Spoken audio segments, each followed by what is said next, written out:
There's Ty. Oh, there's Ty.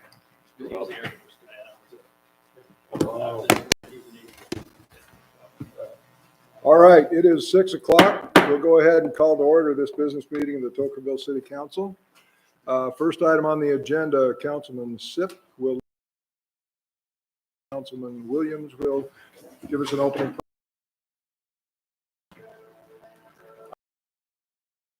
States of America and to the republic, one nation, under God, indivisible, with liberty and justice for all.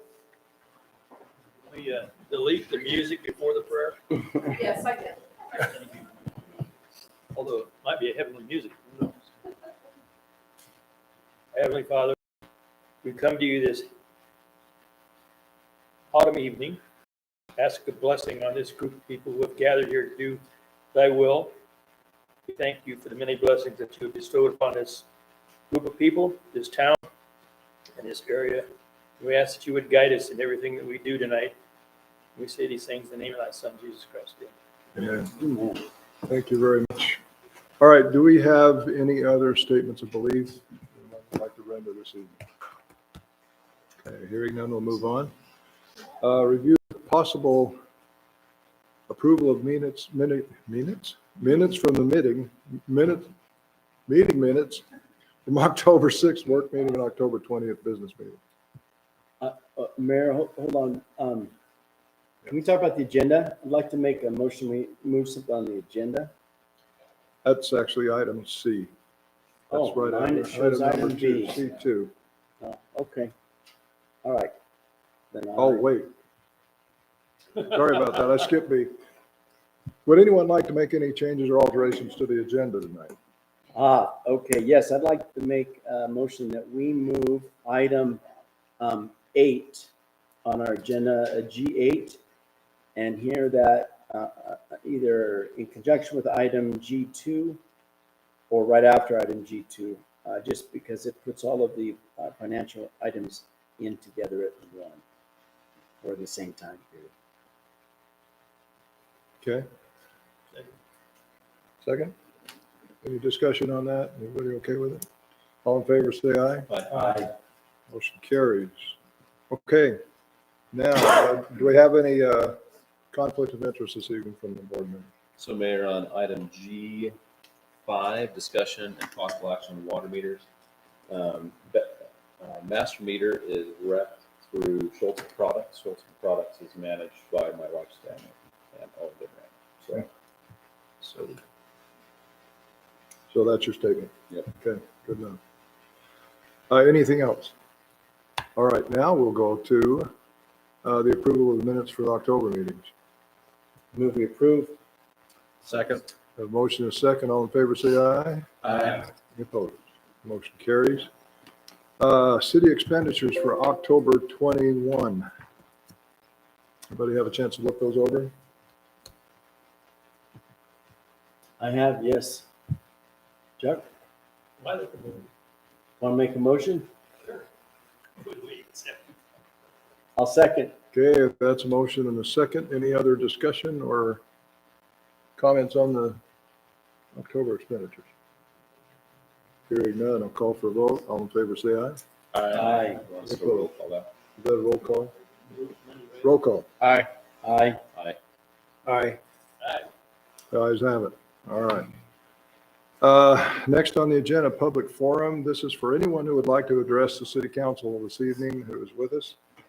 On an item that is not found on the agenda, we would invite you to take the stand at this time and speak into the microphone. Please state your address. 3 minutes if anyone would like to take that time. Hearing none, we'll move on then. Okay, we have a public hearing this evening. Input sought on impact fee facilities plan, impact fee analysis, and impact fee ordinance. We need a motion to go into that public hearing, I believe. So move. Second. A motion and second. All in favor, say aye. Aye. Any opposed? All right, we will take then this time to hear anyone who would like to speak on impact fee facilities plan. analysis and ordinance. Hearing none, I would accept a motion to close the public hearing. So moved. Second. Have a motion second. All in favor, say aye. Aye. Any opposed? All right. We will move on then. We have a presentation. Reused water rights, Mike Chandler from Ash.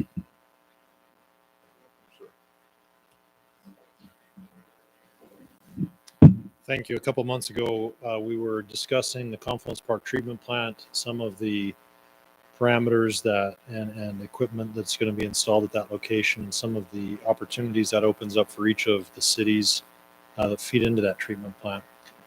Prepared just a short presentation tonight, kind of covering the basics of reuse in the state of Utah and some of the key considerations, I think, for Tokerville, both presently as well as for kind of a future forecast. So you're familiar with nature's version of reuse. This is every third grader's dream, you know, the water cycle. I won't belabor this, but it's the basics of how we get water cycling from the oceans onto the mountains and down into our valleys, and pretty simple process we're familiar with. Next slide. Water reuse in the carbon cycle. You know how water is taken up by plants through photosynthesis, combustion, and breakdown of that releases water. Fossil fuels burns to create carbon dioxide and water as well as energy. And so there's several cycles all occurring at once where water is critical. Next slide.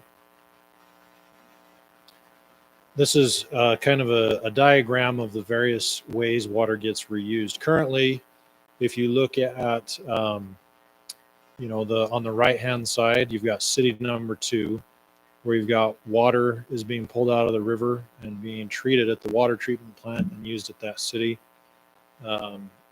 For a local reference, we'll consider that St. George. If you look upstream, you've got a wastewater treatment plant that discharges that purple line called effluent. We're going to call that Springdale. And essentially, it's got to be up above the virgin diversion. So the water is discharged into the Virgin River, diverted to Quail, where it's treated and sent back. That's what we would call de facto reuse. Okay. Now at that same wastewater treatment plant, we can see the 3 purple arrows going to both industrial. No, you're okay. That lower one. There you go. Industrial on the left, agriculture in the middle, and then industrial and institutional use on the right. So those are 3 of the uses that are classified in Utah state law and different classes within each of those. For use where there's likely human contact, we have what's called type 1 reuse. That's the highest level designated by Utah statute. For agricultural use where there's controlled access, you can use a type 2 standard. And those are currently the standard, the 2 standards. On the right-hand side of that wastewater treatment plant, you can see a purple arrow going to recharge basins. Essentially, that's the equivalent of Sand Hollow Reservoir. Sand Hollow Reservoir was created to recharge the Sand Hollow Aquifer, and there's essentially 25 to 30 wells downstream of Sand Hollow Reservoir that pull water out of that aquifer and recharge, send it back to St. George, Hurricane, other cities. That's a form of what we call indirect potable reuse. Excuse me, IPR for short. Now the arrow directly from that city number 1 back to the treatment plant, where water is treated to a standard that can go right back into the tap, that's called direct potable reuse, where essentially you take water out of the tailpipe of a treatment plant that has sufficient treatment to be able to put it back in the drinking water system. Currently, there's no state in the country that has standardized direct potable reuse. There's maybe 2 or 3 systems that operate there on a conditional permit, but the EPA is working on that. So that's still kind of a ways off in the future. It happens regularly, well, not regularly, all the time on the space shuttle, but we're not ready to accept those standards for public health yet as far as a broad application. So typically indirect potable reuse, like we do out at Sand Hollow, or direct institutional reuse, non-culinary uses like you see, you know, industrial, agricultural, or institutional uses, which most is the best application or the most likely application for what Tocqueville is considering anyways. Questions on any of that? It gives you some of the buzzwords and different things that we use in the industry. Quick question. Water that goes back into Sand Hollow, Mhm. what is the grade of that water? It's not type 1, obviously, type 2. Yes, it would be type 1. It would be, but it isn't now. The water that goes into Sand Hollow right now is not reuse.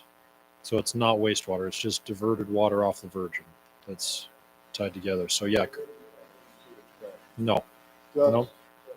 Yep. Nope, that's no problem. Although there are plans in the future. The plan for the St. George treatment plant and for some of the Ash Creek water is either to be diverted to Sand Hollow or the future Warner Valley Reservoir for our Confluence Park treatment plant, possibly back up to Anderson Junction. Other projects like that is kind of the purpose for our conversation here tonight. So next slide. Skip that one. I'll just go past that.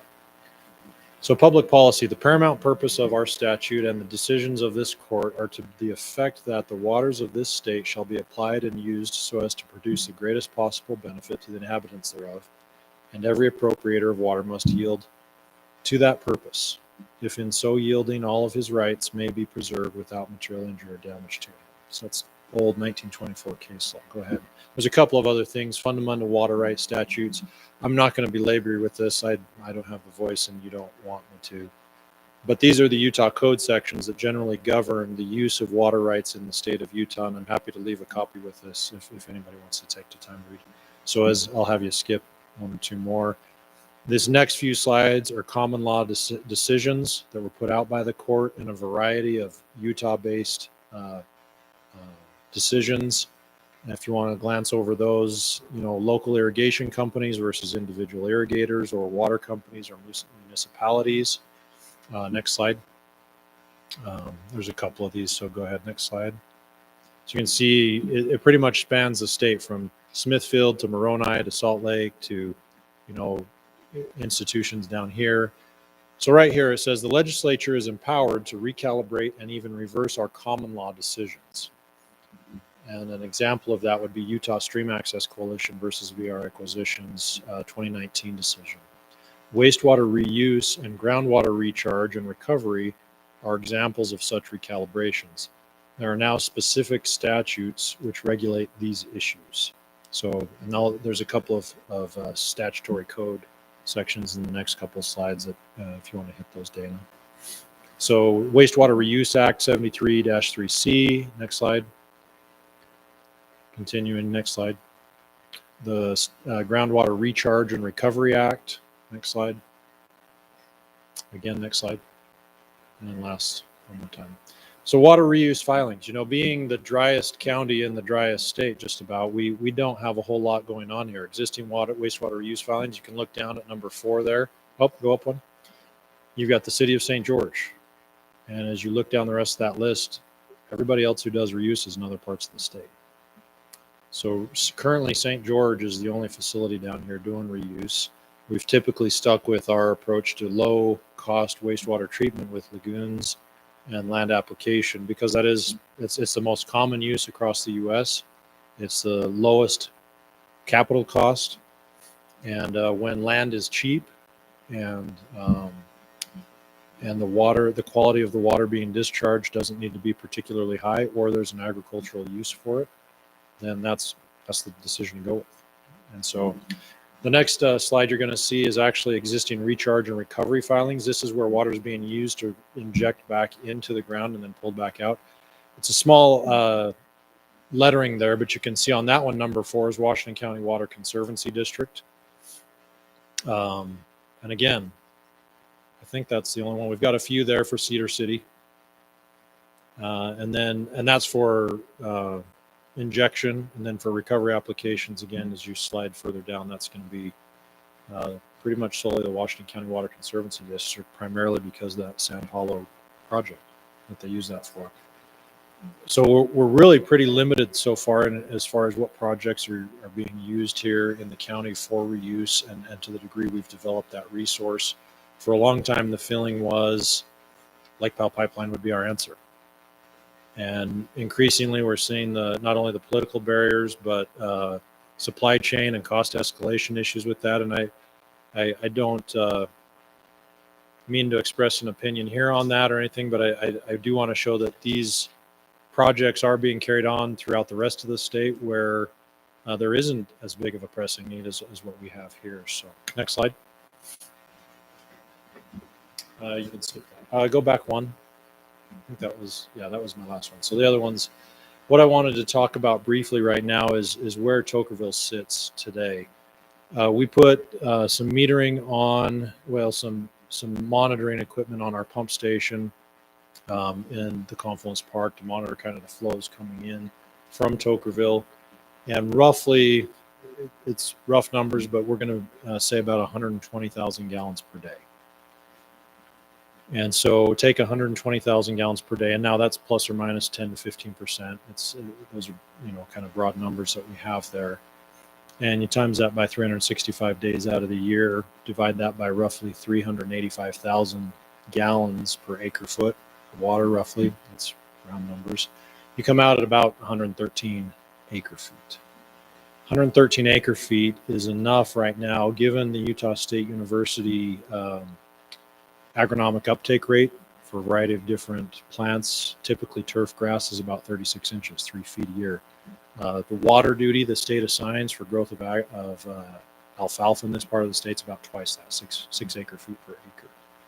And so if we take 3 acre feet per acre for turf sod, just grass, and divide it into that roughly 113 acre feet, that is the water that Toquerville currently would send to the Confluence Park treatment plant, you get enough water for about 38 acres of grass.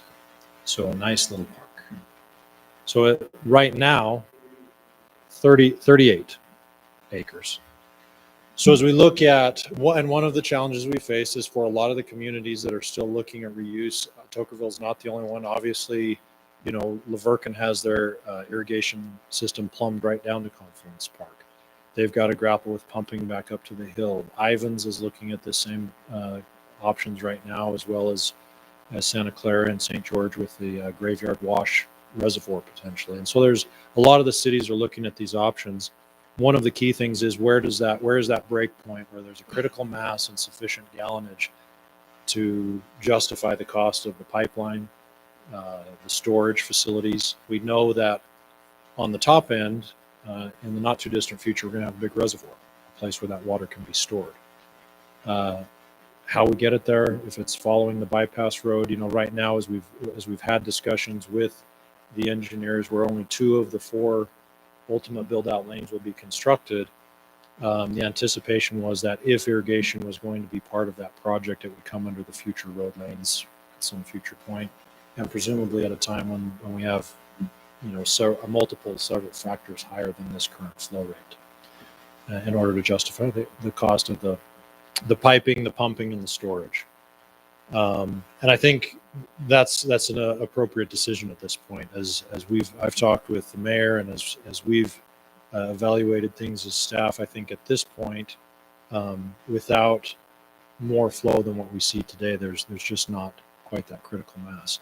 By comparison, typically somewhere between 4,000 and 5,000 homes at the current flow rates that we see from our users between all 3 cities at about 200 gallons per capita or per connection per day.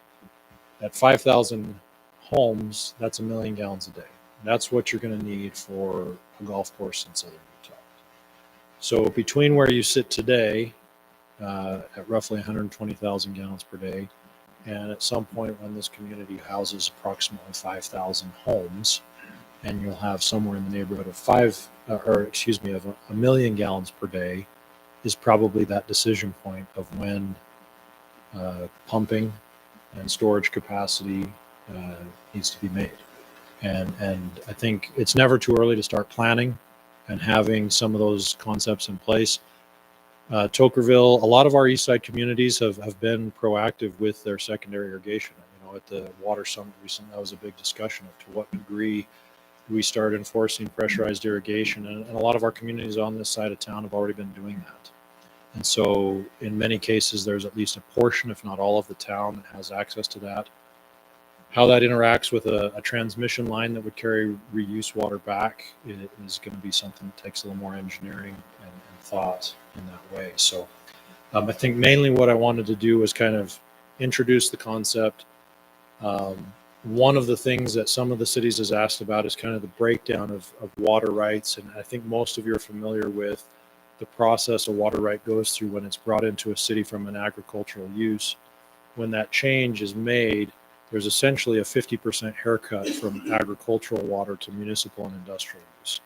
Essentially what the state says is in agricultural use, you divert a specific amount of water and we credit you a certain amount that you're able to deplete for the use of the crops. But there's water lost trickling down into the ground, percolation. You're going to have some through evapotranspiration. And roughly that's a 50-50 split. You can usually get 50% depletion off your diversion. That's why the 50% haircut is once it's converted to a municipal industrial standard, an M&I water right, they take away the depletion portion that was going into the crop and say now it's 100% consumptive. Now what we find though is when you use that M&I water right and it goes out into the neighborhoods, typically 60 to 70% of that water goes out outdoor watering. And so what we're left with and what we're collecting and what's being flushed down toilets and sent down washing machines and those types of things is roughly 30 to 35% of the water that's going out. It's a small portion. And that's why you're seeing, in spite of the number of homes, things people are doing, 120,000 gallons per day is kind of a small fraction by comparison to the population. But that's the reason. And still, we see a decent amount of that water going out and used outdoors, and it's not recaptured. But we are able to use 100% of what comes back.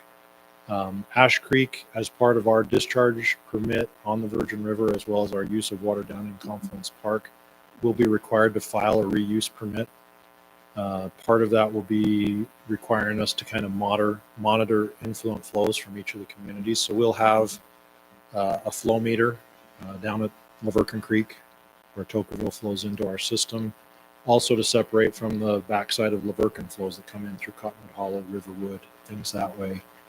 And we'll actually have to have a meter up at Lavercan Bridge for that small portion of Hurricane that flows back across the bridge and comes into us that way. So we'll have to monitor and actually account for each of those communities where those water rights come from, what percentage of those water rights are owned by the cities versus owned by the Conservancy District or others, because the water that's sent back has to be divided based on those ownership percentages and usage rates.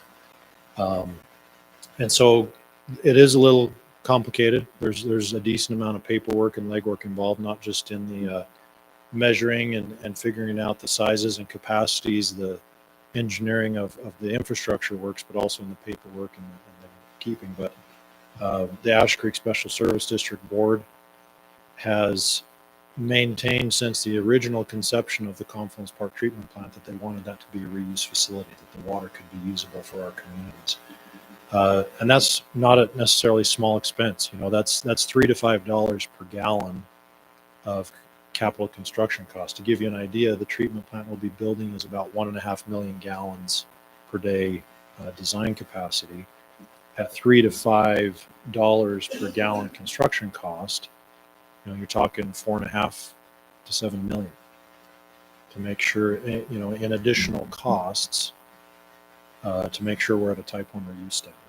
And so it's not a small expense that Ash Creek is going to make this water available to the communities and making sure that those communities have the opportunity to reuse that in a way that's beneficial. So I guess a couple of things. Wanted to give you a little bit of a regulatory background, snapshot of the availability of and how things would function within our county, what Ash Creek is doing proactively to make this available to our communities, a little bit of the financial reality of the cost of those types of things, but also so that as you work with your staff and in your own planning and preparation for the future, you know what your rights are, what's available, and how best to use those resources. So with that, I would cede the floor to any questions or anything else that council may have. Get one that off the top of my head. You've got 128,000 gallons per day flowing out of Tokerville. What is the loss during treatment as far as gallon per gallon? Minimal. Really? Pretty minimal. Yeah, we don't, the basins are small, they're deep. Our basins will be roughly 24 feet deep. But they're, if I remember right, about 45 by 45 feet square. We don't have much evaporation loss. Processed water we use inside, it's probably, it's going to be less than one of those gallons per day for that, for 120,000 gallons per day. I won't say that. I'll say it's going to be about 10 gallons. Because if we add in the, loss in the sense that we recycle it and reuse it and spray down and wash down in other areas. And so it's intermittent loss. And it's usually washing down equipment, other things like that, but it only occurs for a short period of time. So yeah, it can't be leaky. We can't have anything getting out. And so typically it's whatever we would use in spraying down equipment. Yeah, but pretty modest, pretty minimal loss. We have a certain amount of water that gets recirculated and reused to keep some of our processes in operation as we pull out sand and grit and other things and do some of the other things, but that water runs back through the process and ends up being recycled again. So you kind of got a closed loop system. It's only when we're actually actively washing down things that ends up drying out or going to drains, but even those plant drains go back to the head of the plant. So it's pretty minimal amount of loss. It would be insignificant in the calculation of reuse. Probably less than what you'd lose on a standard leaky pipe. So pretty modest. Any other questions? Any other questions or concerns? Is there a timeline for this? Yeah, so I met today. We've been meeting weekly with our design engineers. We've selected the technology we'll be using down at the treatment facility. We've got a lot of those preliminary decisions made. We're at about 30% design. So by the end of this month is when we'll be submitting what's called the preliminary engineering report. It's essentially a concept plan where the background work for all the geotechnical borings, all the surveys and easements have been done. When we submit that to the state, they have 60 days to review.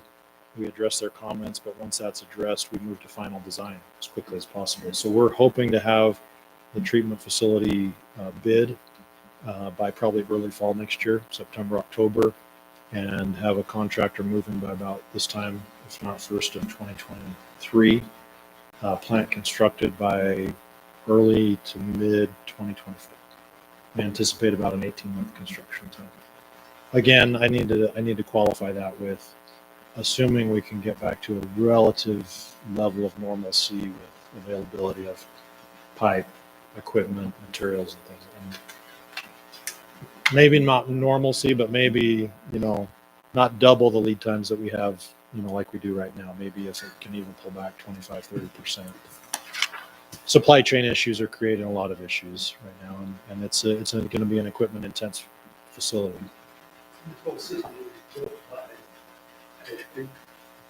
So we'll put out the plans and specifications, and we'll have contractors bid on it. You all paid for it. Yes. Well, your sewer bill. Yeah. We're accepting donations. So right now, the billing, we're finishing up our capital facility plan, our next 10-year outlook, which will have implications for both our impact fees. And with that, we've coupled our first rate study. Ash Creek has never done a bona fide actual rate study. Initially in 2006, the district's rates were at $18 a month. At that time, they had kind of a back and napkin kind of analysis done that said they needed the rates to be about double. And so they decided to do that in a 3-year period They did and split it up into three $6 increments. They did the first $6 increment that took it to $24. And the next year, the bottom dropped out of the market. And they kind of said, if we don't have to, why would we? Like, take the political fallout for doubling it. I mean, that's always the challenge, right? About 4 or 5 years after that, the cities on our board got together and decided that as the cities did, the Toker Heights project was one, several of the road reconstruction projects through Hurricane were others, where old parts of town that either had people still on septic or there was people with had Orangeburg laterals, things that way. The board elected to raise the rate by $1 to $25, but that was as we worked with the cities on these projects. New laterals would be extended to every property as we went on the road projects, and that's how we financed that. So we've continued to do projects with each of the cities each year as they have projects planned and done that. But that's how we got to our $25. One of the things that is, I think, a mitigating factor there is we've got staggering growth. When you have more people paying $25 a month, that tends to mitigate. I don't see us marching to that $35, $36 a month. But I'm not going to say that definitively because that portion of the study really is not even far enough down the road to say that. But I can say that, rapid growth has that impact. We've had to add personnel just to keep up with the growth, and really we've held steady at our $25. Treatment plant's a big cost. There'll be the debt surface associated with that, but likewise, just like our where that is all attributable to impact fee money, new growth, that's where that gets paid for. So,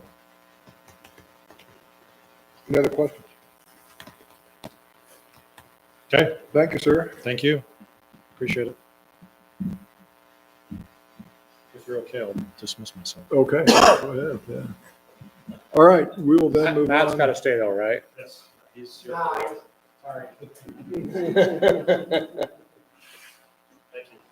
Thank you. We'll move on to the business portion of the meeting then. Item G1, discussion of possible action on impact fees, facilities plan impact fee analysis, and impact fee ordinance. Fred Philpott, Lewis Young, Robertson, and Birmingham. How are you? Right, Back again. yes. So I presented a few weeks ago as it relates to the impact fee analysis, including the impact fee facilities plan. The council reviewed that, and you were going to look at potential changes, and there were no changes sent to me with regards to the document. So no changes to what was presented based on the notice draft of that document. In addition, what has been prepared is the impact fee ordinance. So what is included in that is the impact fee schedule, as well as the process associated with enacting impact fees and assessing impact fees. In addition, in your ordinance, there's language with regards to a potential credit for development. If they construct or donate system improvements, they can petition for a credit. In addition, there's language in your ordinance that allows for an adjustment to the fee if there's information provided by development activity that would suggest an alternative fee. You have language to address that.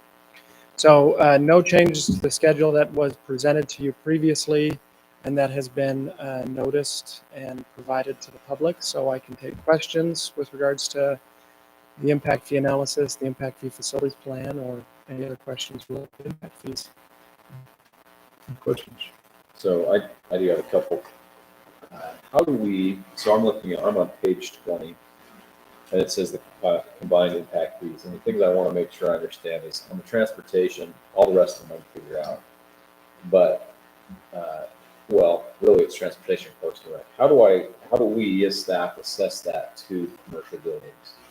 Per 1,000 square footage. So every 1,000 square foot of building? Yes, of building space. For example, right now we have an RV park that's coming in. So there's going to be a building, but there's 110 pads on it. How would we assess that? So those you'd have to look on a case-by-case basis, and I would recommend looking in the ITE manual, which is the source of this information, and you can pull unique examples like that out of the ITE manual and see if there's an alternative assessment that may make sense for those unique types of development. 1,000 square feet. Yes. Yeah. And that's common across most impact fees. We're creating an average schedule, and that won't be all encompassing with regards to land use types. In some instances, you have to look at that non-standard formula and say, okay, do we need to assess an alternative here based on the base data here? So right below that table there, if you scroll down just a little bit, that non-standard formula, that's what you would be looking at to say, maybe there's a different assessment here. So the estimated trips per unit, so you could identify an alternative land use type in the ITE manual and assess it that way. Do you know what page you on there?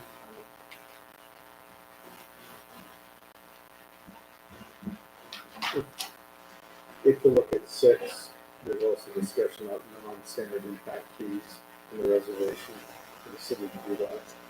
Rather than Yes, just a in the executive summary. Yeah. My, Page 6, I see. right underneath the table. They're looking at the one that's there. I sent you the numbers for our.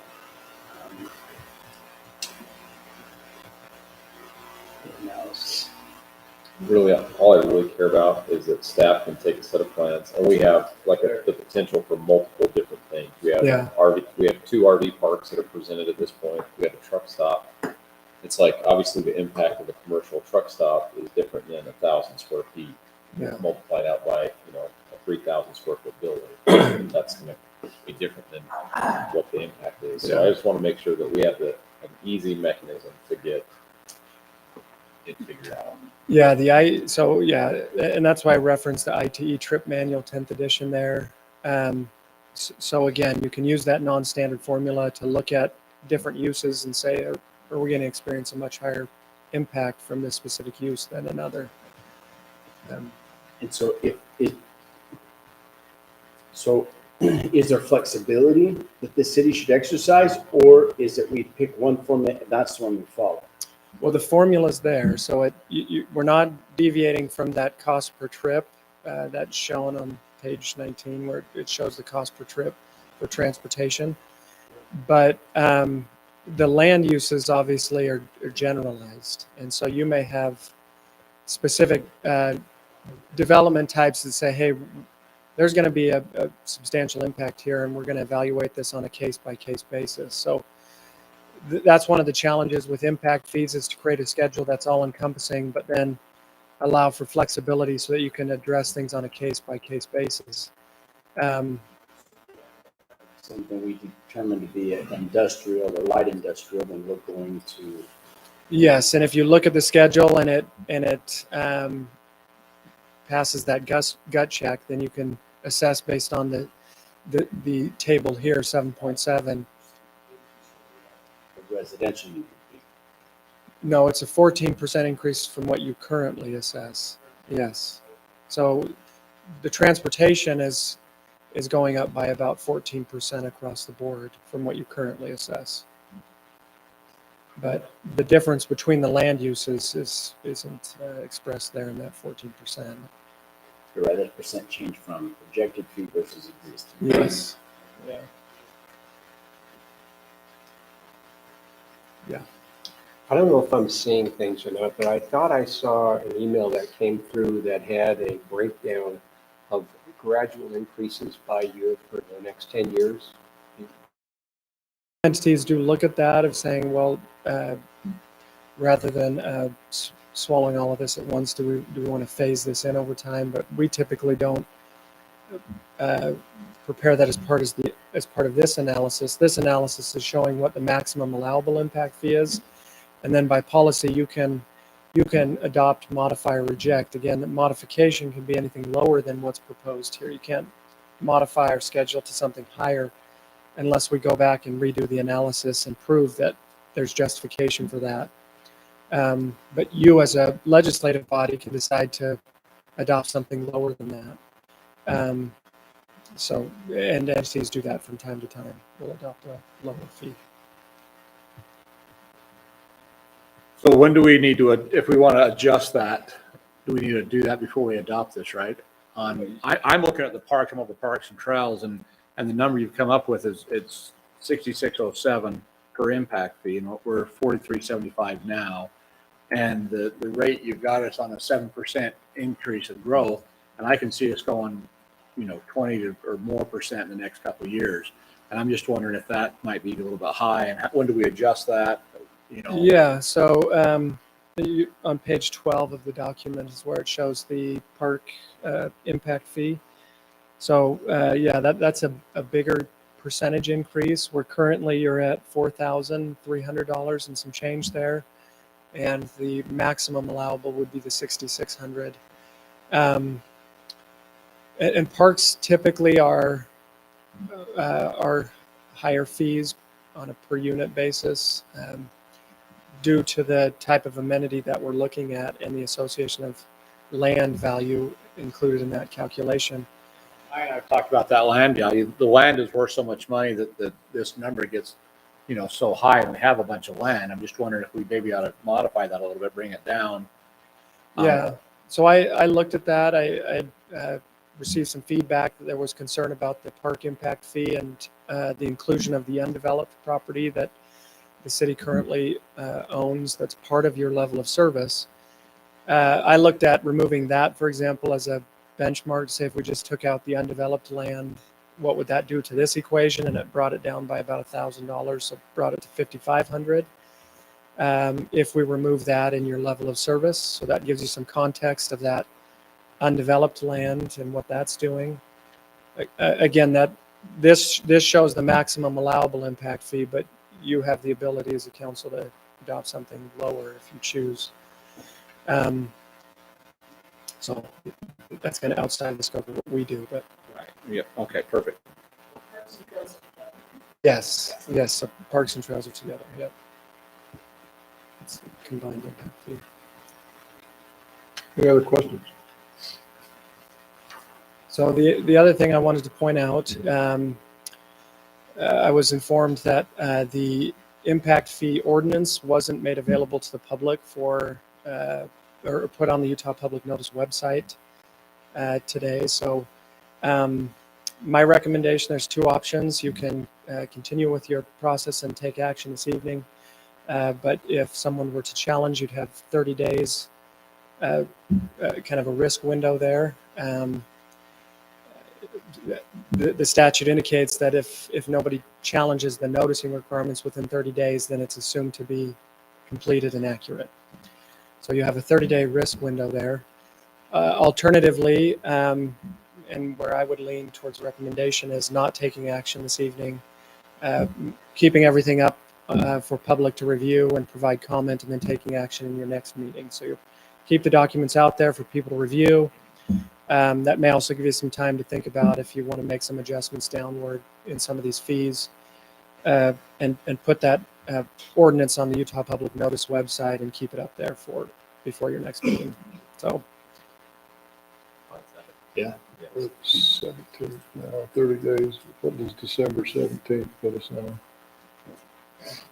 What day It is only it? has to be up to 10 days. yes, the requirement is 10 days in advance.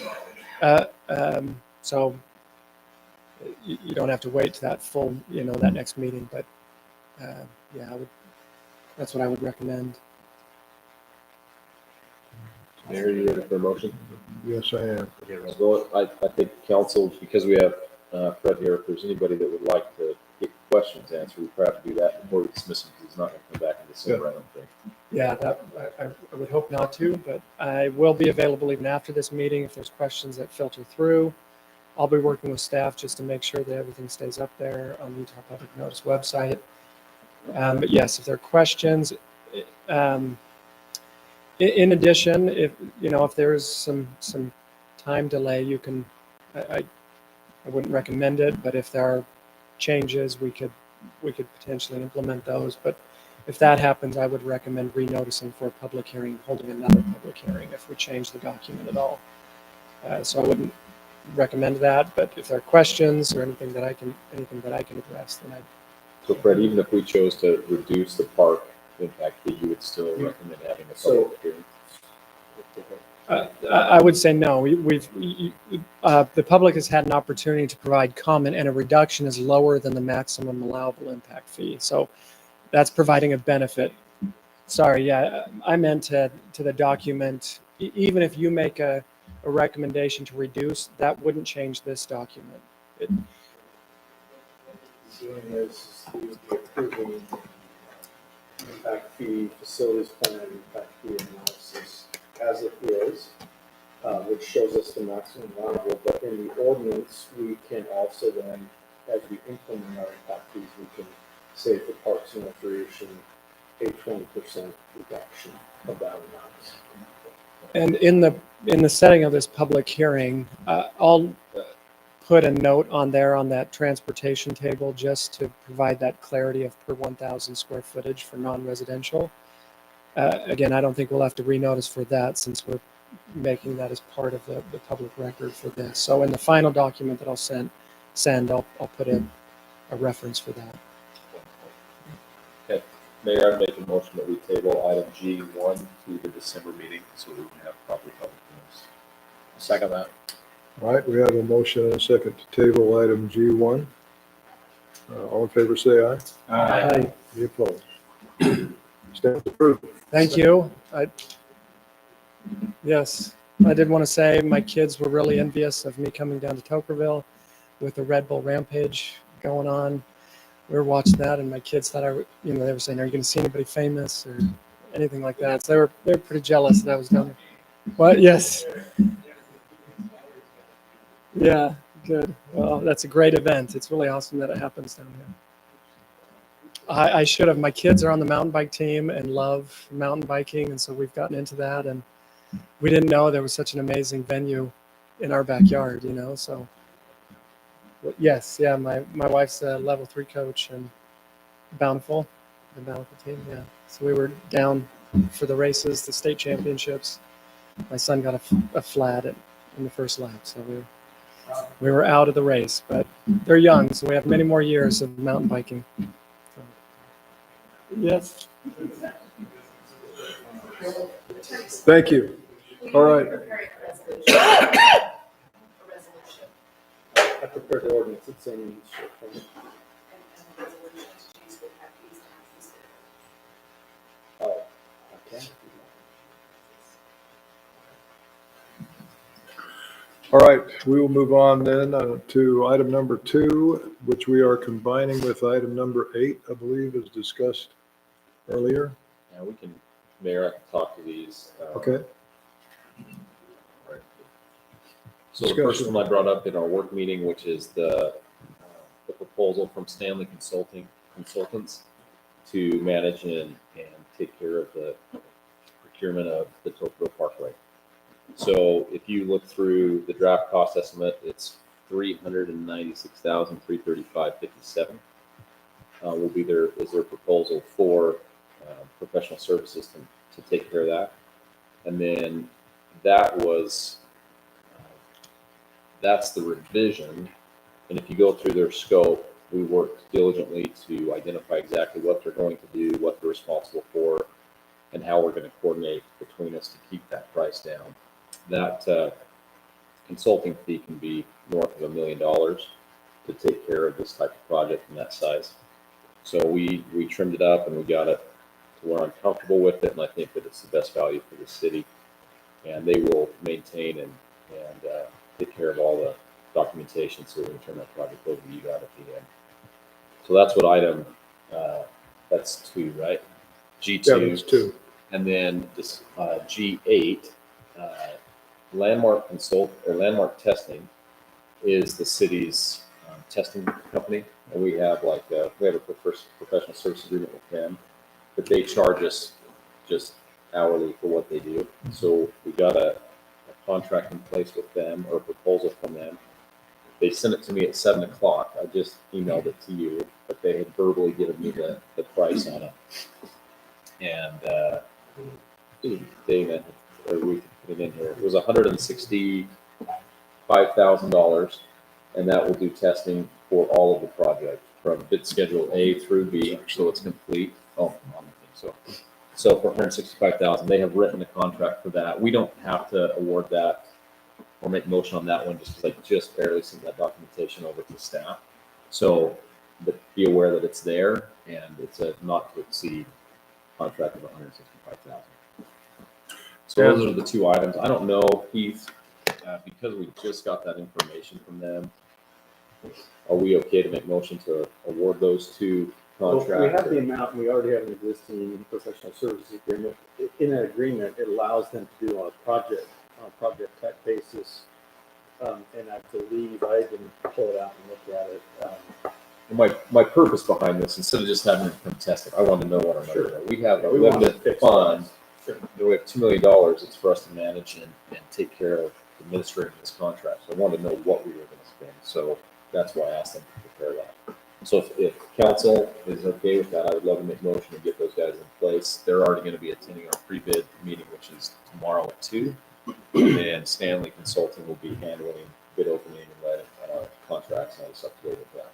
So really, Stanley, I need to get approved right now, and then I need to, if we can do Landmark. I think you can do Landmark too, just because So, we have an existing. On Landmark, this is for both A and B. It's A and B, it's all the material testing. So it's concrete, it's asphalt, road base, subgrade, everything. Okay, we'll do all the testing. And just to be clear also, these are funds that will be taken out of the money that the state has authorized Correct.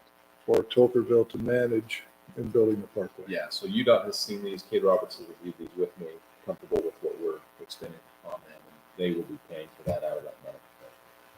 So of the 18 whatever million they're getting, 2 million of that's been cleared or tagged for us to take care of these items. So that'll be coming out of that 2 million. Yep, exactly. All right, any other discussion on that item? Mayor, I'd like to make a motion that we approve item G2 and also item G8 for the expenditures of $396,335.57 and the amount of $165,000 for the testing. They're at second motion. We have a motion and a second. Is there any other discussion on the motion? So are we spending this? Do we have the money from UDOT or from the state The already money will be transferred in December. in December? Okay. It's going into our PTIF fund in December so that we'll be able to start writing checks. So we'll have a bill from Stanley in December, but we'll be able to pay them out of this fund in January. Okay, that's all I need to know. Yeah. Thank you. Really, they're waiting for one item from us, and it's an agreement that Heath and I are working on, but there's a hole in it. We don't, until we have the bids collected, which is on December 2nd, we don't have the dollar amount. So UDOT has asked us to make sure that we have a mechanism in place to collect funds from development as they go down the parkway. So that's gonna be done per linear foot. Once we have that in place, UDOT will move those funds over for us. No, not yet. It might end up being that way. It's not yet. Okay, any other discussion on the motion? All right, we'll call for a roll call vote then. Aye. Aye. Aye. And the motion carries unanimously. All right, we'll move on then to item number 3, discussion of possible expenditure of $10,799 for a flatbed trailer to move around the Mini-X, right? They haven't stopped, or they have it deliverable? Now, we read and we tried to get 5 bids, we only had 2 respond. These are the 2 that responded. The first one came from Truck Source, was Trailer Source. Sorry. The first bid they gave us was 17, and they gave us a city bid of 1549, I believe. We got 1589. And then we got the next bid is from K2 Trailers, up north, and they were 1079. Now, in talking to staff and in talking to administration, basically, we probably want to add another $1,000 into that bid just to make sure we have all the tie downs on and everything in place. So I guess it's 12,000 instead of. And 11,790. not to exceed 12,000. And this is comparable trailer, one for 10 and one for 15. They're the same trailer, same load capacity, everything. 70,000 pounds. Now, the one question I did have, I have noticed that quite a few of these trailers they're using dump trailers to haul it down to it. We're not doing that. Okay, we're not doing that. Okay. So this is what we're looking for. The price of good delivery. Let's don't do Yeah. No, we gotta pick it up. But that's just a matter of JD going on and taking a drive. Answer your question, when I contacted Yeah. them on meetings and stuff. They have them stocked. Okay, we're not gonna be waiting 6 months for computer chips. And then council, I had asked Lance to add $1,000 to that, and the purpose behind that is instead of us, we're using COVID funds to purchase that, instead of taking $1,000 out of tools funds from streets and parks and put chains and binders and the tools in the trailer that we need for the trailer, and just add it into that cost. So that's, Lance is busy with me about trying to get that. that. So you're not talking about 1,000 on top of the 1,000? No, so it's, instead of it being 10,799, Be 11,799. That was the purpose of it. Mayor, I'd like to make a motion that we approve item G3 and not to exceed $12,000 even. I have a motion and a second. Any other discussion? Roll call vote. Aye. Aye. And the motion carries. All right, item number 4, discussion and possible expenditure approval, the amount of 17,665 for digital message board. This is similar to the exact same board we have with the speedometer radar on it. If you want to save $1,500, we take off the radar. I like the radar. This is just another sign, so we put one on each end of town or move them around town. There were 2 out there, prior, out on One, Westfield. yes, Tocqueville Third Ward did something on their own. Oh, so that was their, That was had nothing to do with the city. okay, so the city has one, We right? have one. Yeah, And this is just something we just added, it was not a, so I don't know the history behind it, and but that board, like going into Hurricane, every time I drive by, the lights are out. Yeah. Have we had any problems with the one that we've already we have not purchased? had any. Haven't and seen that's any why trailers, it's no. been used with one. I'm pretty sure it's a different brand, because when we bought, American bought theirs before we did, and they had a different supplier, it was a state contract change, so we have a Vanco, and I'm not sure what they have. I just, like every time I go in there, and it's like they Yeah, it almost has fixed it, and then they work And hard. we haven't had any problems with our, so I'm not gonna say it isn't, it won't happen, but. So there a warranty that includes things like that that come with the sign? Yeah, probably true. Like everything else. Warranty till it breaks. You know, Okay. so, but this is just, you know, This is COVID money also, just right? what can come out of that. ARP, AARP or just ARP? Can you fix that? So it doesn't say keen slow down, it just says slow down. I might get my name. You need to cut my vision about that, it's coming up. Mayor, are you ready for a motion? I am ready for a motion. I move that we approve business item G4, the digital message board. I'll second that. Have a motion and a second. Any other discussion? Would you consider modifying it to not to exceed 18,000? Not to exceed 18,000. I'll second that one. That include the tax?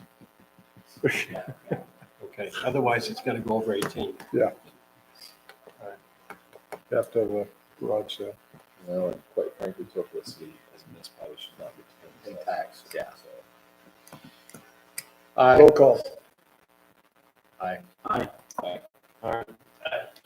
Motion carries. Affirmative. All right, we have a discussion of possible action on water meters.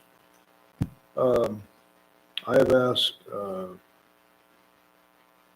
Lance if he would give us just kind of a really quick bottom line explanation on where he's at. Okay, on these two, like we talked about in the last board meeting, master meter and Badger, the two that we're actually looking at. When it comes down to the user, they will utilize them, bring them up on their phones. Both units have that portal available to them. They can both use them. And they're both working quite well in the cities that they're actually in. The difference between the two is master meter has about $100,000 out of the water budget that they have to pull out, put the infrastructure in to be able to utilize. Badger, it's 99 cents per meter that is attached to that. Those are the two costs, basically. When you compare units for units in the final, Not 99 cents a month. 93 cents. And as it goes up, the more units you build, the lower your price comes down and your charge per, But it is per month, it's per month. It's 93 cents. per meter per month. So that does come down. Now, we were talking about on either one of these, you could actually charge another 99 cents per month to the end user. That covers their use, to be able to use it on their phones, on their smartphone, to that to help cover some of the costs. So it's not coming out of, well, it all comes out of the city's taxpayers' dollars or where else, but it comes out of the final budget. So you're suggesting that we offset the 93 cents with the dollar charge to the consumer for Yeah, access and by when we phone? when we look at our rates, we just raise them up 93 cents or whatever that is. And that would cover our, basically cover the cost for the new water systems, water meters that we're putting in, because we do provide that access to the market. So over the period of the lifetime of these meters, whatever that may be, if we have a dollar per month in addition to your water bill for everybody that has a water meter, I'd be interested to see how that would compare with $100,000 up front. Is, are we talking about Well, more there's- money, less money? It's definitely less money with 100,000 up front. But you gotta look at it two ways. We own the system, we can guarantee that price. That meter, reading part will be this much. The cell phones today are $1.93 a month, but in 5 years, are they $1.50 a month? Are they $2 a month? And that's exactly, we don't know. That's one thing, and that's why, that's just one of those things. And then if we look at there, the 93, but now we have to replace every meter in town to go to Badger. So the Badger meter is $288 or something versus the master meter we have, and we replace the master meters for $130 for the new system versus $280 whatever for Badger meter. So there's other costs in there, not just the 99 cents. I figure if you're replacing every meter in town, you're looking at almost $70,000. Right.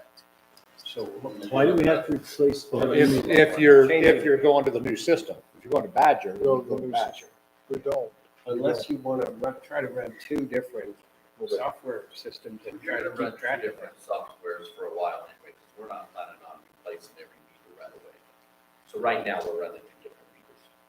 We'd actually, whether we do go to 4G or you go to 3G, we're not gonna go out and replace every meter on. But you will eventually. I think that Eventually, goes as to it the goes, same, Over time. that goes to the same point of we're not gonna spend $100,000 in the decision we make today. Because we can start moving towards, and Lance presented on 2 meters from master meter. Yeah. And the cost, the meter that we had talked about, the more expensive meter, which I apologize not to remember. Sonata or something like that, or It was still less money, but we can start putting we can continue to just improve our system by putting in meters and then make that investment over a period of time for the fixed base read. So, a couple ways you can slice that up. the biggest thing we've had with comparison with Master Meter and Badger, the history we've had with Master Meter, and I want this up front. Schultz's is our supplier, and Schultz's have done nothing but been good with everything we've ever asked them to do. They've been a great supplier there for us. The problem is basically you're looking at a Ford and a Chevy, and it's just, I've had nothing but problems with my Master Meter, so I just had a lot of headaches with them.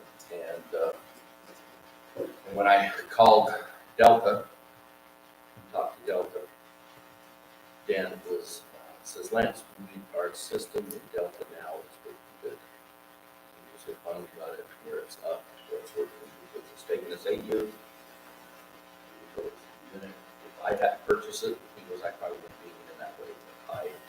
He goes, I can't back nothing today. Schultz's You're talking master meter. This is Master. Okay. Schultz is doing the best they can. The problem is Master Meter themselves, they bring a technician out of Texas. And he comes up every month or every other month, and he is actually their contact.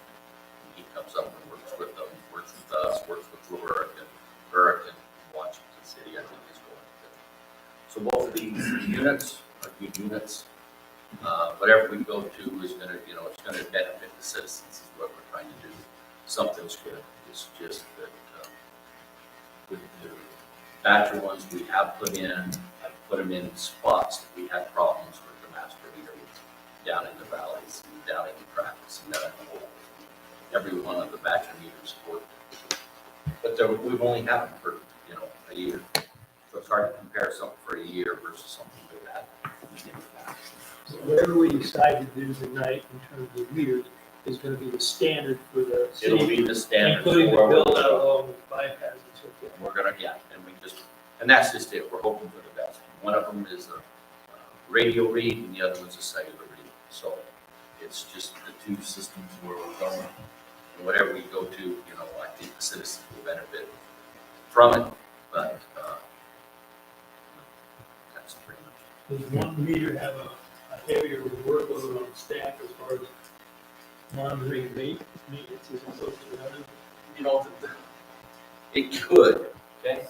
One of them is actually just a cellular, you go out, you place it, turns on, you'll have any other. It basically sends right to the computer. The other one does the exact same thing, but it goes to a receiver, then back to the base station, and then, so we have to put up the base station. We have to put up the infrastructure. to go to But once it gets operable, it works, And the replacement cost, the cost of the meter on the cellular one is about double. It's $100 more. $100 more? It matters which one you're looking at, which meter, because they make the meters that we were using at the present time. To be honest with you, they retrofitted it to make it work for the new 4G. The design standard, and I showed you that in that video, their new meter that they come out is the new technology that there is no moving parts. Basically, it flows straight through. You have no.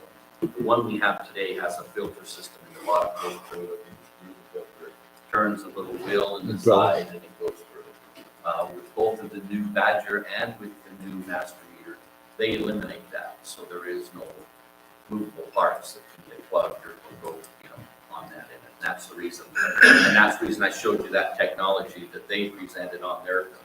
If we're going to do it, I want to go with the latest technology. I don't want to be. When we went to this in 2013, 3G was the top of the notch. 8 years later, kind of like my presentation, every 8 years, water meters are going to change, and that's it seems like computers every year.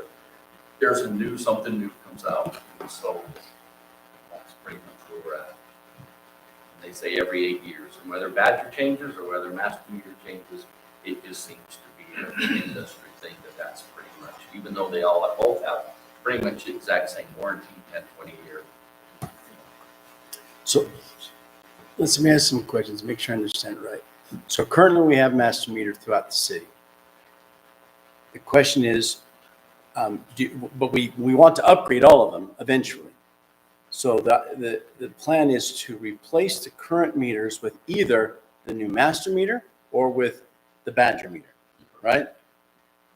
If we replace it with the new master meter, before we can read those through the system, we have to put up a base station tower and then a repeater somewhere for those out of reach areas, right?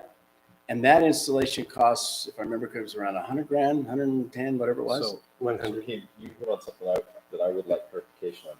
So, Lance, we cannot read, if we put in the new master meters, we cannot read them by drive-by, just like we're doing. You now. have to buy, you can, but we have to buy that module, whatever it is, I believe. So then we could continue to read, we could switch out meters and we could change them You have to to, have two different separate programs to be able to do it, two different laptops. so we'd have two You can, systems running, but we could read them the same way. But we're we doing would, right yeah, but if we do that, I don't, because we don't have the tower up and everything, we don't have a portal available to the citizens. Because it has to be able to go to the, be available to them. And it So- doesn't do that until we do a base station and get the tower up. Once we do that, then it can become an open portal to everybody. So in the interim, if we're during the phase two, before the tower's up, we would have to have a different reading system. We just still do the drive-by reads, right? Correct, but it won't be it will be similar to what we're doing now. Right. Every 30 days, we'll Right. go out and read. If somebody Right. has a leak, we'll let them know in 30 days. 30 We're not days. gonna- There's no real unless we put time. up- yeah, Unless we put up a tower and get that instant every 12 hours. I think master meter was every 12 hours. So every 12 hours, they would tell us that, as you're aware with leaks, I mean, they happen and they're there and they're nice to catch. They stink if you don't catch them for 30 days and get billed. So And then how many do we need to install right away? In other words, we're going to do a phase in, but are there any right now that we have to use? Is it 10 now or 50 Presently, now? We have 107, Just under 180. just under 180 that are bell, but we just manually Manually. just like drive-by though. It's like Ty says, we can go out, forget all this new technology, we can just go do manual read. Open the lid and read it. Forget it, we'll just do a manual read, but that takes a guy 2 days. And then it's just, All right, so we have about 180 that need to be replaced sooner rather than later. And the rest of them we can phase in slowly. All new construction, we'd have them under the new system. all the new construction would be under the new system. That's, All right, so that's master meter. Now, if I jump over to Badger, if we have the same thing, we have to go out and put in 180 new meters, but they don't require a tower system because they use the cell towers. So once we put in the ground, then do we have to wait any period of time, or will it immediately begin reading, and those who have the system? Right now, it instantly goes to Dennis. All right, and then what about maintenance costs? Are there maintenance costs associated with the Badger? The only thing that's maintenance cost with the Badgers, that's part of the 92, 93 cents that they give you per month. That's included in their connectivity hookup. If I remember correctly, they said that when they very first started about 8 or 9 years ago, that was at like 89 cents per month, and now it's 93. Is that about right? So it hasn't gone up much over the last 8 or 9 years. And you guys know with your cell phones, I mean, they stay pretty much, I mean, they allow you to lock into a 3-year, whatever deal, but, everything can change. I can't say it doesn't. But Cost are of there, milk has gone up. and when we put the towers in, we have to maintain the towers under the master meter system. Correct. Under the Badger system, there's no towers because we use the cell towers. And we have no maintenance on the structure itself. But like Justin says, once you put it in, it's there, but, Now, why do we have to make this decision now? Is it because we have these 180 out there that need to be fixed? Or is it because, we need to decide if we're going to allow this new data or new available to go to our citizens, whether we want to go, we're able to continue to keep going where we're going. We've been battling this, 2 years now, I think, longer. If you're going to change meters, it makes sense to step up to me. I'd like to get it done before the new development. We should have started this 5 years ago and start switching out meters then as stuff goes on. And that's the same thing we're gonna have. No matter what we do tonight, we're gonna change it again in 8 years. And that's just the nature of what's happening. So you put cellular meters in today, in 8 years, they're gonna be thrown away and you're gonna be doing something else. You put towers up, probably in 8 years, you're gonna be doing something different anyways. That's technology changes that fast. So we don't have, this master meter, we have Schultz's here we can go to right away, and they've been good to us. Badger meters, we don't have the people here right away that can. They're down here 3 days a week. They come down here, just got some. They come down 3 days. Badger down here right now is taking care of Rockville, Springdale, Canal. Those are the ones.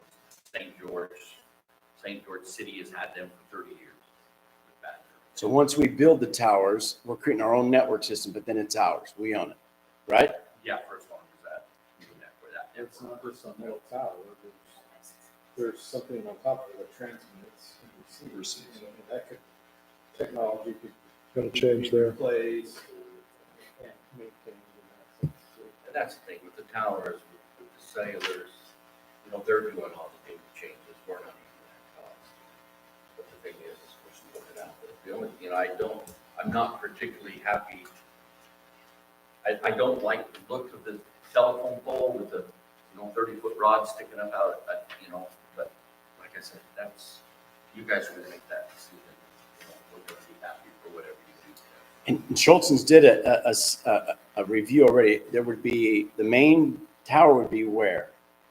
The main tower, we'd have one main tower, is gonna be probably out at the water tank. So we have the And do we have to have a tower out there. repeater? We have a repeater At the cemetery. transmitter, and then we're hoping those will work, and if they don't, then they make transmitters, you go out, they're about, $500 each, I believe, you go out and you put those. Problem is we deal with Rocky Mountain Power, so they don't allow us to put them on their poles, we gotta put them on, so we'll have to find some other avenue to be able to do that. And it's just like everything else, guys, it's just more time or maintenance, hey, we'll do, what you ask. I'll just ask more guys. Go ahead. I'm sorry, I didn't mean to talk about it, but if there's 93 cents cost or whatever, isn't that a pass-through on the bill to us anyway? Well, so's the 100,000. Right, well, Yeah. So, yeah, I yes. gotta pay 93 cents, just saying. I don't know. Well, it's also getting to the convenience of being able to utilize and see your water usage on Yeah. hourly, regular basis, if you have any leaks. You know it. So there's a convenience to the end user portal, and that's really that's the way you could include that in your bill is convenience fee or something like that, or portal fee or whatever. They both have that portal. They both have They that. both have that end user. It's, you need to look at, I'm torn both ways. If you own this system, you put the 100,000, but that's gonna pay for itself in 3 years versus, you're talking an 8-year, $100 a month per unit per year, it adds up to $400,000 versus 100,000. So there's, But your system, there is a physical, there is. structural cost to it, but then there's some technology in it too. And what do they tell you about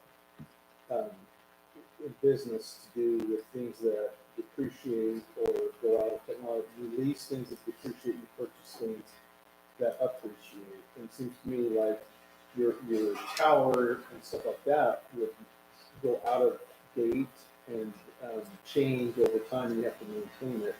So there's a depreciation aspect to it. There is, and that's what we're, A cellular fee is more like leasing the right to be on someone's pole. That's kind of what Badger I'm sure is paying, is that they're paying the cell companies the right to be up there on the poles. So they're leasing places to put their transmitters. 93 cents a meter. Well, that plus. Well, the the cost of Badger operating. probably pays 15 cents and they charge us 93 cents, so they make 8 cents and that's how they make the money. And I'd looked at this back and forth. Part of my thought was, no matter what, I think that charging that, just say it's $1, we charge that $1. If it's on our network and we own it, now we're charging $1 to our citizens for that convenience. We're collecting that $1 and we're continuing to maintain our infrastructure. We're keeping our technology up. And if it pays off in 3 years, then the next 3 years is 6 and another 2. So in 5 years, now we got a kitty. So when we start replacing stuff again, now we're using that $1 to keep moving, and it's something that we own versus continuing to give a cell company 93 cents for the whole thing. So there's we can slice it a lot of different ways. I think regardless, I'd be very interested in charging that convenience fee of $1, whether we go through Badger or whether we go through Master. and the way if we do the radio tower type system, we have all the new development come in. They're gonna tie into our new system. You make them cough up the majority of the $100,000 to build it. Oh, okay, so then we're not paying for it. Right. Go ahead, Joe. Well, if they pay for it, then you don't have to charge me to go. Right here. I deal with a lot of meter issues, and the only time the end user actually cares is when we have a problem. So to see that data live, and another way to back that up is by the secondary water meters that everybody has access to, and only 14 or 13% sign up to see it. So if we're doing this for something for the end user, they don't use it. It's something that's going to be usable for the city. Read the meter, meters. And really. And who's gonna- warn the city there's a water leak, we can call the homeowner and say, you have a water leak. And that's. So but both of them do that. Yep. So really, it's just a matter, do we want upfront costs and use the existing network we have here of Schultz's, or do we want to do a Badger meter, no upfront cost really, maybe a little more on the each meter, but not that much more. And then we don't have the local distributor that's involved. My point is that the end user doesn't really get involved unless they have a problem. Then they want in there right away. Well, and when Dana does her meter reads, I mean, some people are very thankful that Dana calls them and says, hey, you used a lot of water, you got a water leak in there.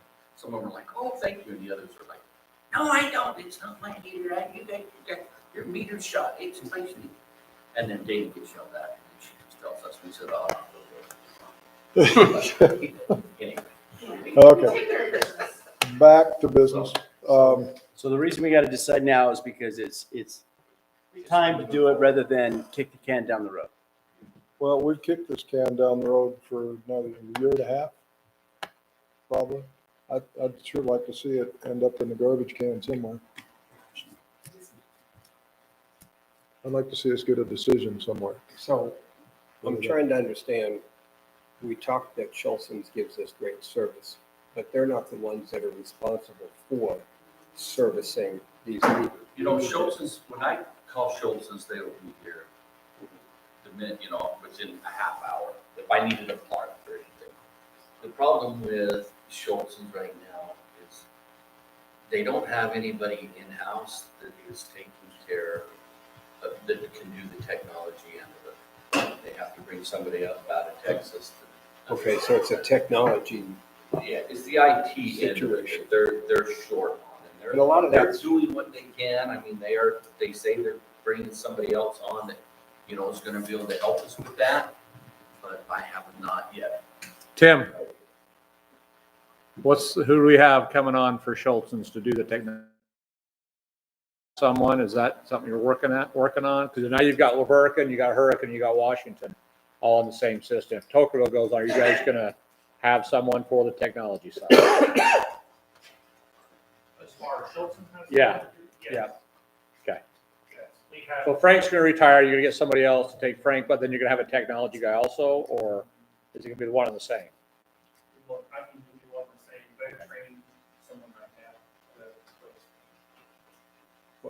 When it comes to IT support, I don't care if you're in Texas or in Hong Kong, you just log on to Right. someone's laptop and you can either tutor them or fix Take a over the software problem. system, right. So, but where I'm going with Schultz's, are we having defective units now?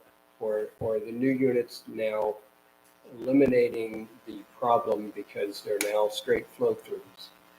You're not going to have as many problems with this product. I deal with, like I said, I called Dent, I deal with Hans over in Hurricane. Hans I'll be honest with you, he's a pessimist, but he's an honest guy. He'll tell you what he's happened. And it is not all smooth sailing. He's had a lot of problems, and it isn't just somebody getting on a line. This technical person has to come up, and they're having glitches. It's a new product, but they're getting them worked out. But This is it master isn't- meter. It isn't this, what, sir? Master meter. This is master. But they're getting worked out, but it's just a matter of, right now, Schultz's doesn't have an IT person that does, they bring somebody up out of Texas. How often does he come up? It's pretty much just comes up on, we go on, just doing something first. I think Delta told me he's contracted to be there 2 times a year. They haven't seen him in over a year. But that's Delta's problem, that ain't mine. Because Hurricane gets him when they need him. Hurricane apparently gets him when they need him, but it hasn't been Schultz's. It's not my problem. If I had Schultz's up here, I'd take Schultz's. I deal with them on every other product, pipe and everything else. I don't deal with the other competitors because Schultz's takes care of us. But this particular product, Master Meter versus Ford versus Chevy, I just don't, Master Meter is not, I just don't think it's stepped up. But anyway, that's my personal opinion. So. That's And what, so if we change those 180 failed meters, we're looking at $52,000. if we ended up changing those out today, but as we've been going, we're just putting them in the new homes and we're changing them as we can. I mean, we don't, to be honest with you, we are so old. Right now, we're crack sealing and I haven't gone out and done, you know, we do meters as they come. And so we do them, we buy probably 10, I think we buy 10 of them. So So we can use So the new homes, the city's buying all the new meters. homes. We're buying meters for the new homes. We do, but they're, yeah, it's included in there. So council, this is a, you know, this is a water expenditure, and I'll just share with you, I disclosed that my wife's family, Schultzens, when I went to work for Schultzens, I've sold master meter all over Washington County, iron, all over southern Utah. And I can tell you that I can find just as many people pissed off with Census and Badger and whoever else you want when you go fishing, right? Same thing, you do it for master meter, you do it for any one of them. Really what it comes down to at the end is who takes care of you. It is 100% about relationships, realizing that these are electronic technological devices that are going to expire and that they're going to have to be replaced. And I would tell you, most of the customers that I've sold have all gone through this. Washington City would sell them a pallet of meters every other month. And we had glitches every time we started, and then it would smooth out and it would go good. And then you'd get to 4 years down the road, 5 years down the road, and you'd start having glitches, and we'd just switch the meters out. My point with that is you can dig all you want and find whatever information you want, right? The grass always greener on the other side. So it really is a matter of making a decision where you want it to go. Just realize that there's going to be problems with whatever you choose. It's just who's going to take care of the best care of you to get those problems resolved. And, you know, when I look at that, that makes it easy for me to make a decision. But that's where I stand on. So. I think we need to terminate the discussion as soon as everybody has their questions answered and move on to a motion. And that could be table it. I hope it I isn't. don't know if we want to But table this motion again. to I'm do tired of whatever. this. I'm not sick with me. It's time to do something. We don't sit on the agenda, it's maybe. I know the agenda might self-destruct. It's going to be wonderful. Okay. Mayor, I'd like to make a motion, and I like the idea of owning our own system and having that money in there to repair it. So my motion is to stick with the master meter and go to the new 4G and the new Sonata meter.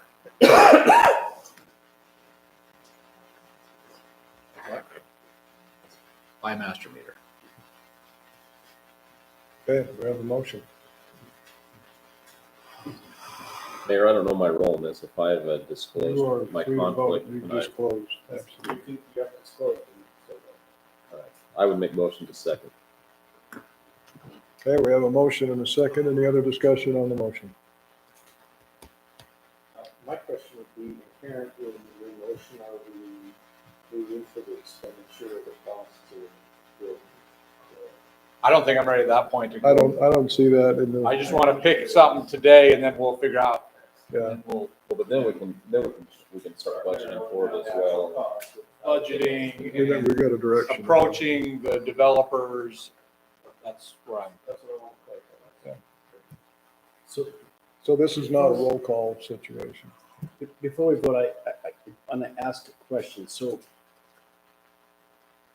it seems to me that really what we're choosing between is local service versus cellular technology, right? Is that a fair?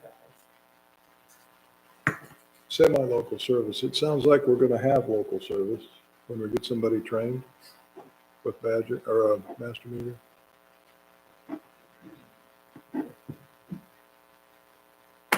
Okay. Okay, we have a motion and a second. Any other discussion? Call for a vote. All in favor, say aye. Aye. Any opposed? Well, okay, motion carries 4 in favor and 1 opposed to go with the master meter system. All right, we'll move on then to item number 6, discussion and possible action on the request for proposal for the city prosecutor and interlocal agreement. No action to be taken there. It was brought as a discussion item. We discussed it in our work meeting. I think that maybe we ought to have our new city staff and look at as a policy whether we want to go forward with kind of a criminal prosecution form of enforcement. So I think we should, I did look through those. I see the interlocal agreement with Justice Court is not really for us, but I like the idea. That's simply, I've discussed with the county attorney's office and they've discussed with the county commissioners, they wanted to do basically the exact same agreement, but for Coker Road. So if I can make a suggestion, I'd like to see this RFP go out so we, and I also would like to see another RFP for conflict counsel. So when we can put those both together and just kind of run them simultaneously? Okay. So my suggestion is that this is a motion that we approve the request for proposal for the city prosecutor. And then we begin with that now. I guess that would be it. That would just be my proposal for that one now. And then we'll Add get them there. conflict counsel in with that, or? Well, what's the right way to do it there, Heath? Is it best that we just do this alone and then next time bring that one forward? Okay, so let's just do the one. I can use the same format, but modify the scope for the request for proposals for conflict counsel. Okay. Well, I move that we approve. I'll second that. All right, motion and a second. We have any other discussion? All right, all in favor, say aye. Aye. Any opposed? Okay, motion carries. That moves us to discussion and possible action on item number 9, resolution. Oh, wait, number I think we 7. gotta do 7 there. This is just where we're. Oh, Fireworks. sorry, I had that, I had everything else checked off. I didn't check that one. Okay. Yeah, discussion and possible action on termination of our temporary fireworks ban. So moved. Second. Have a motion and a second, any discussion? All in favor, say aye. Aye. Any opposed? Motion carries. All right, now we move on to number 9. On New Year's, Chinese New Year's and, yeah.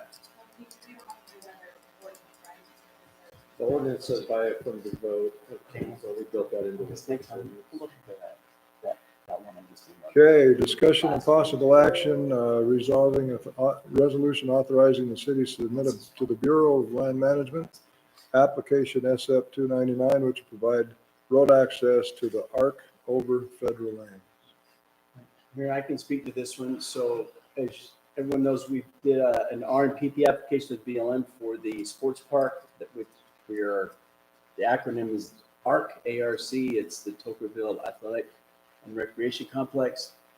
If you go to the last page, Dana, what we're talking about here is a road access. And so just scroll up just a little. All right, it's the road access in red. Zoom in just a little bit. Right there you go. So the land that the BLM has marked, and we're still going through the NEPA process, is the area that is in the red. It's a light red area, but where we need the roadway connection is the dark red area. And because that is in areas of BLM property that is outside the scope of the ARC, the 3 red lines above, The far left line. right? Those 3 right there. Well, all 4 of them, I guess. There's a main line that comes in from the from the exit. It goes over and then it branches into 3. Yeah, it's that red line there. So the BLM has requested that we submit it's form SF 299, which requests permission to install roadways across BLM property. So we filled that out, submitted to them. They said, okay, now the city needs to approve this. So If we approve it, then the mayor will sign it and then I'll submit it to them. They already have it, but they just need the city to. This is the same thing we did for Firelight to get through that little piece of. Yes, yeah, very similar. I Yeah, think it's straightforward. Mayor, if I can, I'd like to make a motion that we approve item G9. The resolution for authorizing the city to access Bureau of Land Management Road SF 299. Have a motion and a second. Any other discussion? 200 feet wide. That's just for cuts and laybacks and.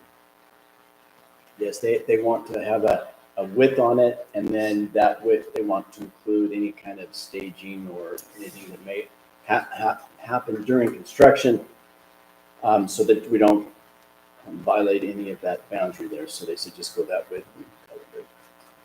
They need to do the archaeologists.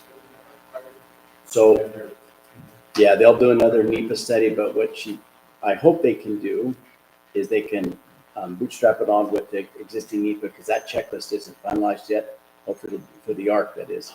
Hopefully that checklist will be to us before too long.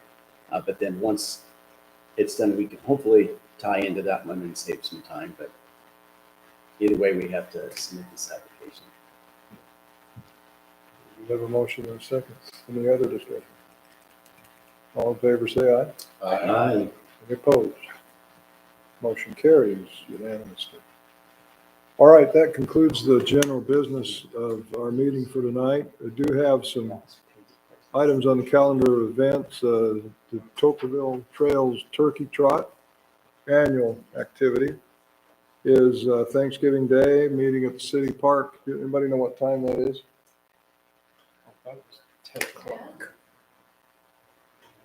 10?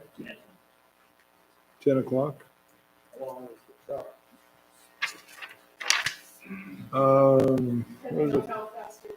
Like 2 miles, isn't it? I think it's a 5K. If I remember, serves Chris, it's a 5K. 2.6 miles? 5K? So these are real Tocqueville turkeys? Yeah, it's right there. 6, okay. Wait. All right, we also have Wreaths Across America coming up on December 18th at the city cemetery. Tocqueville City Christmas Light Contest will be judged on December 18th. And the Tocqueville City Hall Lighting Program, which is lighting this building, will be the Saturday after Thanksgiving at 6 p.m. You have a program there too? Good. And one other thing. This Saturday, the 20th, at 1:30 in the afternoon, because there's a fire event building here.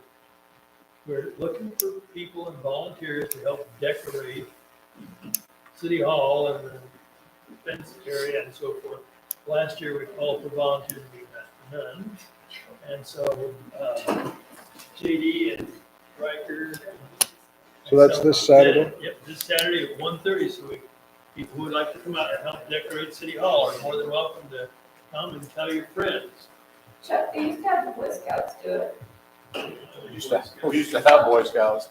Well, I mean, but you still have youth program, don't you? So talk to the youth leaders. I'm sorry.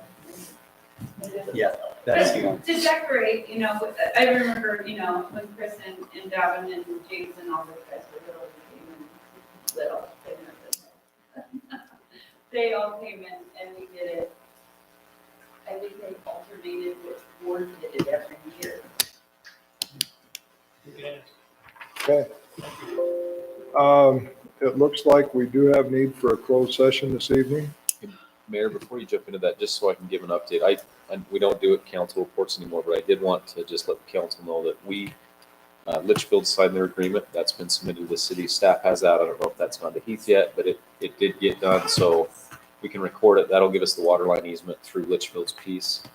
So that's done. And then we received funds from Jack Kohler for the parcel up on the Heights. So both those things have been done, just need to be recorded and we'll have those completed.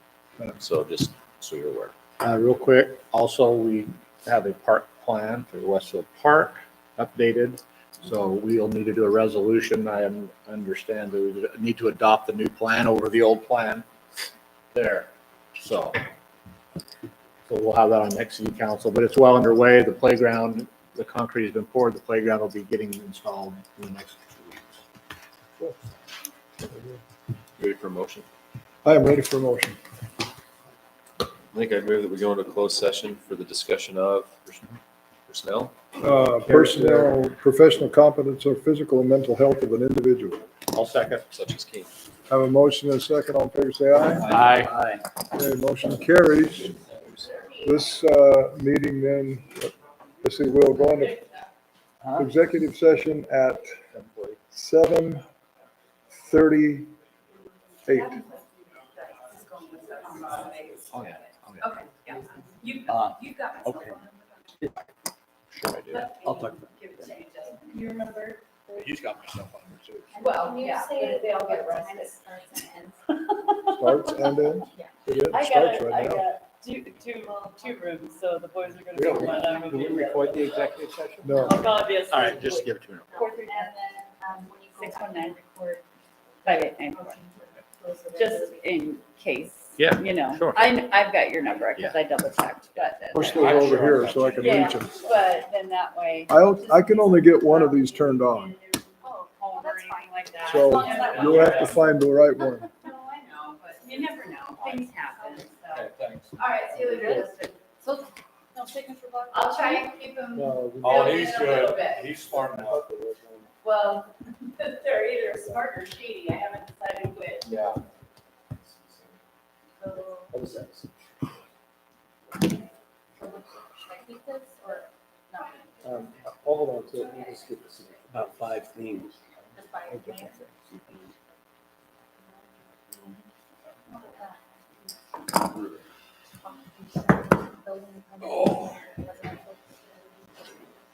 So what do you want for this meeting here? Are we kicked out? Yes? Who do we want? Yes, let's have everyone leave. So it's already running. And is Zoom off, or did we even have Zoom on? Oh, we have Zoom still on. Hold on. And he's like, what's my process to do? I get a council member. Is it a conditional use permit, do I run it the land, or do I have to make him reapply? Thank you, Gary. You're welcome. Thank you, you two plans. Let me look at it.